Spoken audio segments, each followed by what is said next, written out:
Vážení diváci, vítám vás u dnešního pořadu Co se děje na Trevisu. Horste, teď ne.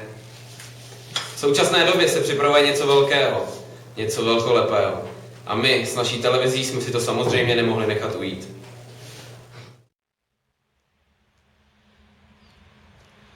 Počkejte na mě.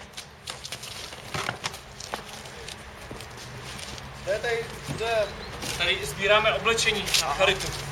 No, co, kam to se jdeme? Na charitativní akci. Super. Na pln auto, ty to neznáš? Neznám. Tak chceme pomoct lidem, kteří to potřebujou. No výborně, tak já si pomůžu. Děkujem. A vy, pomůžte taky. Já to sbírám taky. Horste, už natáčíme. Přesně tak, jak říkal Tommy. Pomožte i vy dobré věci a všechny věci, co už jste vyřadili ze svého šatníku, noste do kabinetu 205. Pro Trevisy hlava, Martin Souček.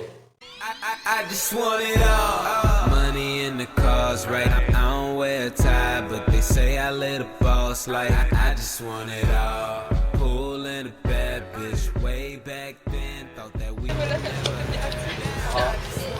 vyřadili z šatníku taky před tady musím na začátku na kabinetu.